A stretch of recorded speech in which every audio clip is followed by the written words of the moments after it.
Manifestācija – jaudīgs instruments vai ezotērisks muļķības. Esmu saticis nevienu cilvēku, kurš apgalvo, ka ir ko tādu darījis, bet, diemžēl, nav guvis gaidīto rezultātu. Esmu apjauts, kāpēc vairumam ir tā, un padalīšos, kam jānotiek, lai tas strādātu kā jaudīgs instruments. Aplūkosim arī vizualizāciju, jo tā ir tāds kā verbālās manifestācijas paveids. Tieši ar to cilvēkam klājās visgrūtāk. Kāpēc sākt ar balsi, nevis ar iztēli? Vairums cilvēku, kas nonāk pie manis, saka vienu un to pašu. Es nevaru iztēloties. Man priekšā ir tukšums. Es nekā neredzu.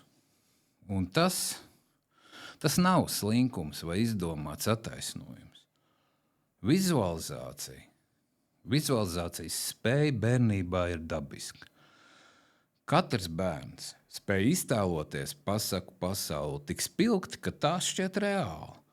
Bet skolas sistēma, kas gadiem trenē loģisko un verbālo analītisko domāšanu, pieaugušā dzīve, kas prasa būt realistam. Protams, arī destruktīvas programmas visvairāk bērnībā, piemēram, nolaidies taču uz zemes un beidz dzīvot mākoņos. Vai vēl tāda maigā forma. Šo muskuli vienkārši novad līdz atrofijai. Tā nav zaudēta uz visiem laikiem. Tā vienkārši ir apsīkusi. Un to var atkal atmodināt. Un tieši tāpēc es nesāku ar aizver acis un iztēlojies. Tas cilvēkam, kuram šī saikne ir vāja, rada tikai frustrāciju un sajūtu, ka viņam kaut kas nav kārtībā. Es sāku ar to, kas strādā vienmēr, ar balsi.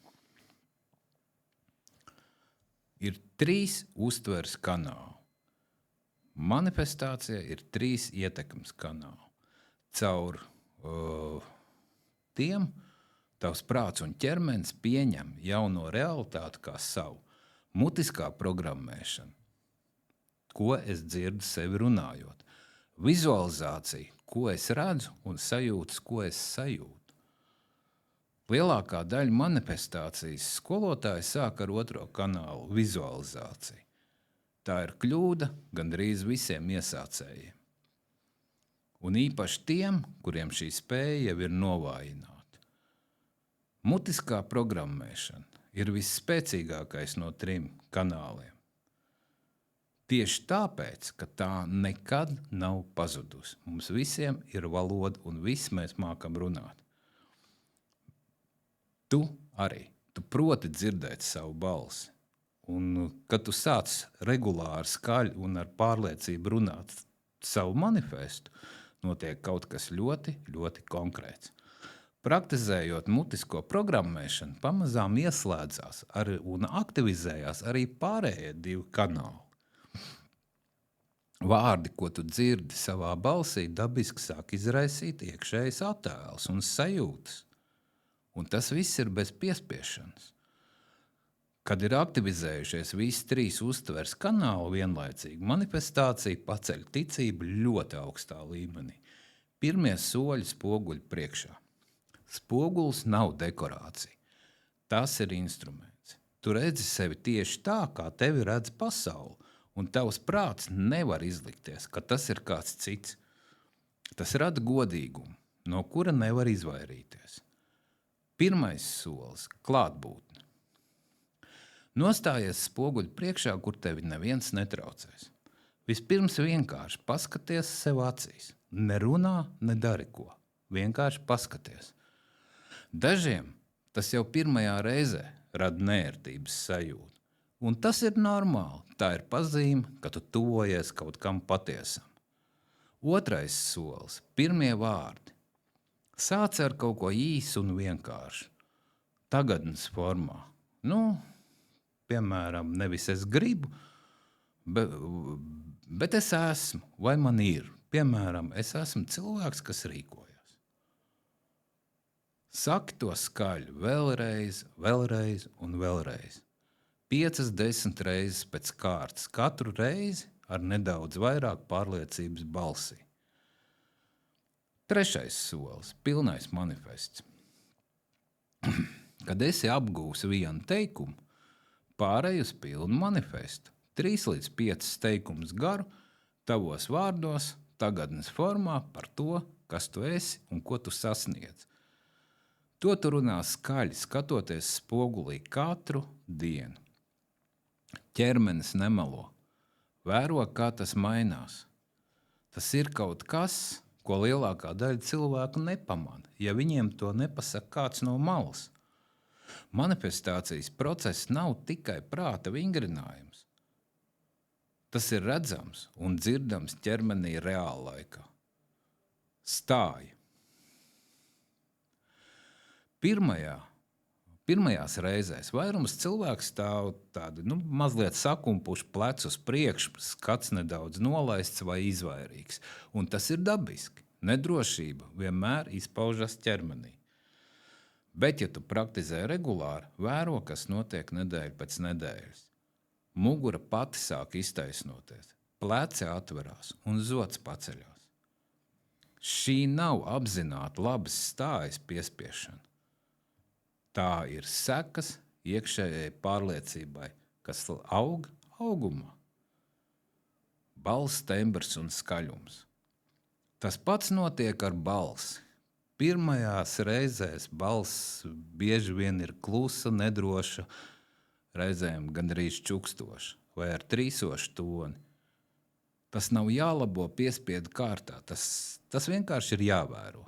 Ar katru nedēļu, kad ticība pieaug, balss dabiski kļūst skaļāk, stabilāk, zemāk tembrā, ar skaidrāku artikulāciju. Stāja un balss ir spogulis tavai iekšējai ticībai. Kad viena mainās, otra seko. Tāpēc iesaku, reizi nedēļā ierakst sevi telefonā, runājot savu manifestu. Neskaties uz ierakstu uzreiz, pēc mēneša atskaties uz pirmo un salīdzini ar jaunāko. Atšķirības stājā, balsī un skatienā būs redzama un dzirdama. Tas pats par sevi kļūs par jaunu pierādījumu, kas vairo ticību. Aplis, kas veido sniegbumbas efektu. Kad visi 3 uztveres kanāli sāk darboties kopā, iedarbojas process, ko var aprakstīt kā noslēgtu apli. Katrs posms stiprina nākamo. Ticība, darbība, rezultāti, pārliecība. Tas viss atkal ticība, bet jau augstākā līmenī. Ticība ģenerē darbību. Kad tu tici, tu rīkojies citādi, drošāk un biežāk. Darbība ģenerē rezultātus. Jo vairāk tu rīkojies, jo vairāk reāli taustām progress parādās. Rezultāti vairo pārliecību. Katrs mazais sasniegums kļūst par pierādījumu, ka process strādā. Un pārliecība vairo ticību. Spēcīgāku nekā tā bija sākumā. Aplis noslēdzās un veidojas sniega bumbas efekts. Katrs cikls caur šo apli padara nākamo vieglāku, ātrāku un spēcīgāku. Tas, kas sākumā prasīja piespiešanos, kļūst par dabisku, pašpiedzīvotu impulsu. Praktisks ceļvedis pirmām 2 nedēļām. 1. līdz 3. diena. Stāv spoguļu priekšā katru rītu 2 līdz 3 minūtes. Tikai skaties acīs, elpo, pierodi pie savas klātbūtnes. Nav jārunā nekas, ja tas jūtās pārāk neērti. 4. līdz 7. diena pievieno vienu īsu teikumu tagadnes formā. Atkārto to 10 reizes skaļi katru rītu. Vēro, kā mainās balss skanējums no 1. līdz 10. reizei. 8. līdz 10. diena izveido pilnu 3 līdz 5 teikumu manifestu. Runā to katru rītu un vakaru. 11. līdz 13. diena pievieno vizuālo slāni. Kamēr runā manifestu, ļauj acīm palikt vaļā, bet iztēlojies vienu konkrētu ainu no sava mērķa nākotnē. Ne piespiedu kārtā, bet tikai kā fona vārdiem. 14. diena. Ierakst sev video runājot manifestu. Salīdzina ar to, kā jūties pirmajā dienā. Šī diena kļūs par pirmo reālo pierādījumu apļa sākumam. Atceries šo. Ja tev šķiet, ka tu neproti vizualizēt, vai neesi tāds cilvēks, kam tas strādā, tā nav taisnība. Tev vienkārši jāsāk ne no tā kanāla, kas tev jau darbojās. Un tas gandrīz vienmēr ir balss. Runā to skaļi katru dienu. Skatoties acīs tam vienīgajam cilvēkam, kurš ir tiesīgs lemt, vai tavs mīļais mērķis piepildīsies vai nē.